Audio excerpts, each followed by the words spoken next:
आरो दिपेन बर'आबो उनाव रिटायार जाखांनायनि उनाव बिथांखौ जुदि बै बिबानगिरिया जुदि खबर लायाबा बेबायदि सोमावसारग्रा आरो आफाद दालायगोन। बेबायदि जोंनि बर' हारिनि गेजेराव सोमोन्दो गैलायै गावजों गाव माने माखासे खबर दबर लालायैयावनो जोंनि बर' हारिनि गेजेराव बेबायदि गोदान गोदान आफाद जोनोम जाबाय थायो।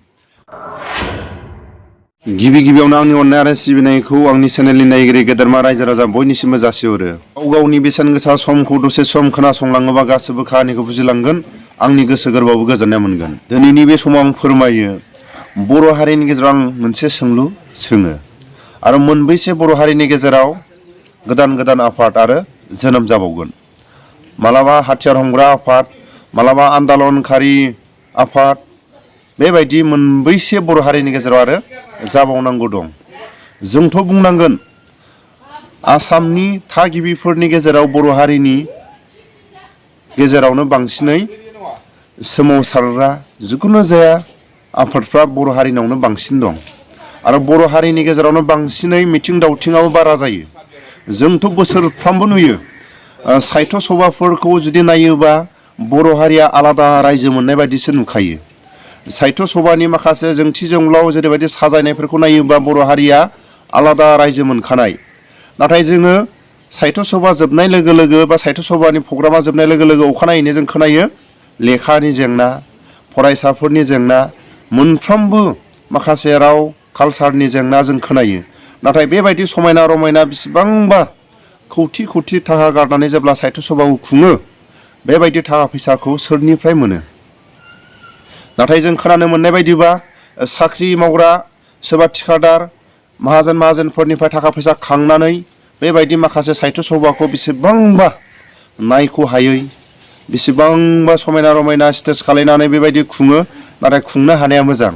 नाथाय जों खोनानो मोननाय बायदिबा साख्रियालफोरनिफ्रायबो खाङो, सोरबा एमएलए मिनिस्टारनिफ्राय खाङो आरो भारत सरकार आसाम सरकारनिफ्राय आलादा मोनो। बेफोरबायदि रां रुफाखौ जुदि दोनथुमनानै जमा दोननानै जुदि माखासे बिजाबनि जेंनाफोरनि सायाव, फरायसाफोरनि जेंनानि सायाव, अबेबा साहित्य सभानि अफिसफोरनि जेंनानि सायाव बेफोरखौथ' मावफुंनो हायो। नाथाय जोङो माखासे गावजों गाव साहित्य सभा खुंनायनि उनाव जों खोनानो मोनो गावजों गाव रायखुमालायनाय। लोगोसे जों दिनै बुंनांगोन फिसा फिसौ आफादफोरखौ मा बुंबावनो। जोंथ' बर' हारिनि माखासे गुबुन हारिफोरजों गाख्रेबजानाय नाख्रेबजानायनि उनावसो दिनै सोरबा सिखा लानानै लावथि लानानै सोरबा हाथियार हमनानै दिनै माखासे बर' हारिनि गेजेराव बेबायदि माखासे गावनो रोंनाय, बोरला गावनो रोंनाय, लबार गावनो रोंनाय, जिखुनु जाया सिखा सिबनो रोंनाय, लावथि सिबनो रोंनाय बेबायदि गुबुन हारिनि सिगाङाव देखायफिननो गोनां जायो। नाथाय जों दिनै बुंथारनांगोन माखासे खोथाफोरखौ। गुबुन गुबुन दिनै बांसिनै जोंनि बर' हारिनि गेजेराव बोसोरफ्रोमबो बोसोर फैबानो डिस्ट्रिक्ट साहित्य सभानो, डिस्ट्रिक्ट आबसुनिनो, प्राइमारि आबसुनो, गुबुन गुबुन माखासे पार्टिनि मिथिंनो, उमुक दोलोनि मिथिंनो बेबायदि थाखा फैसा खांनाय बहानिफ्राय मोनो?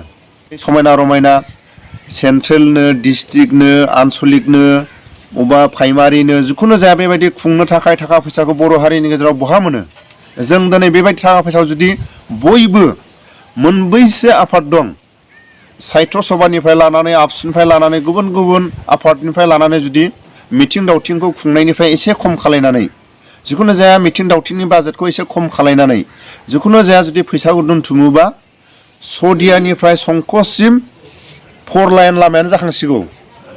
बेबायदि थाखा फैसाखौ जुदि दोनथुमोबा, साहित्य सभानि बाजेटखौ एसे जुदि दोनथुमोबा, मोनफ्रोमबो मिथिं दावथिंनि, मोनफ्रोमबो साख्रियालफोरनि, मोनफ्रोमबो थिखादार माहाजोननिफ्राय जुदि खांनानै जुदि संकसनिफ्राय सदियासिम हाजो जिं जिं बर' गामिजों जुदि लामा बानायोबा, जिखुनु जाया बर' गामिफोरनि जेंनाफोरखौ सुफुंनो हागोन होननानै जों नुयो।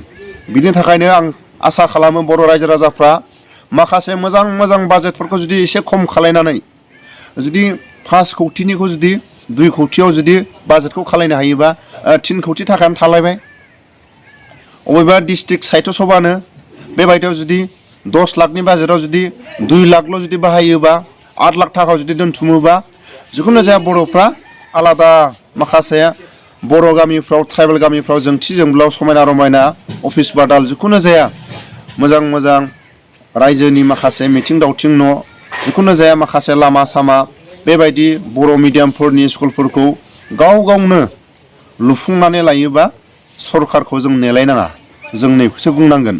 नाथाय जोंनि बर' हारिनि माखासे आफादफ्रा सोरांबानो गोदान आफाद सोरांबानो गोदान आफाद आरो माखासे रायजो राजाफ्रा मोजां खामानि मावगोन होननानै माखासे बिथांमोनखौ जेब्ला जायगा होयो बेबायदि समाव बिथांमोना जेब्ला बिबानखौ लानानै गाव गावनि सार्थ गाव गावनि माखासे गोहो माखासे गावनि माखासे माबाखौसो बिथांमोना गौरब देखायो। बिनि थाखायनो बर' हारिनि गेजेराव मोनबेसे आफादा बेसेबां थावरिनो हाखो। दिनै आबसुनि माखासे दैदेनगिरिफ्रा बै समनि सोमावसारग्राफ्रा दिनै आरो गोदानै मोनसे आरो आफाद जोनोम जालायबाय। बिथांमोनखौ सोर भुल खालायखो? जों बुंनांगोन दिनैनि दैदेनगिरिफ्रासो भुल खालायदों। बिनि थाखायनो मोनफ्रोमबो आफादनि सिनियर जुनियर आदा आगै फंबाय बेबायदि सोमोन्दो थालायाबा जिखुनु जाया जुदि रेसपेक्ट थालायाबा बेबायदि गोदान जालांबाय थागोन। दिपेन बर'आ बेबायदि सोमावसारग्रा आरो आफाद दालायगोन। बेबायदि जोंनि बर' हारिनि गेजेराव सोमोन्दो गैलायै गावजों गाव माने माखासे खबर दबर लालायैयावनो जोंनि बर' हारिनि गेजेराव बेबायदि गोदान आफाद जोनोम जाबाय थायो।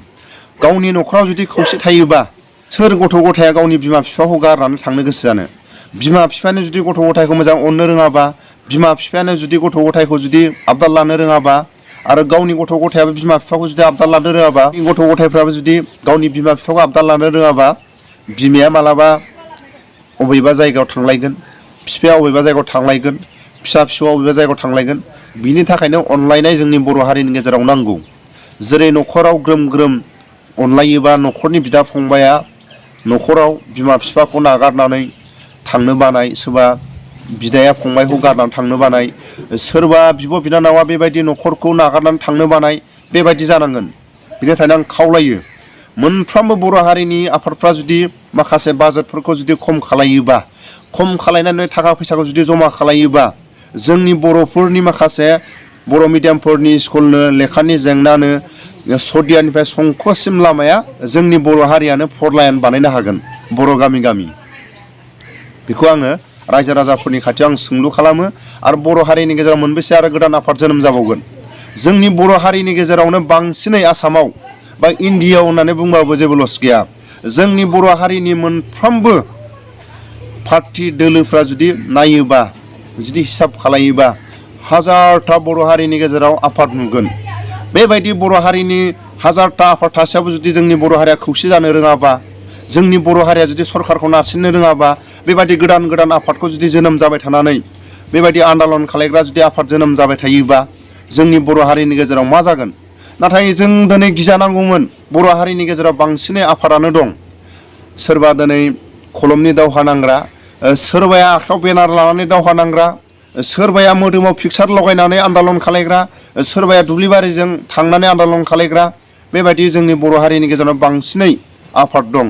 नाथाय जोंनि बर' हारिनि गेजेराव दिनै इसिबां आफाद थासेयावबो सरकारजों गिजानांगौमोन सरकारजों मानिजानांगौमोन।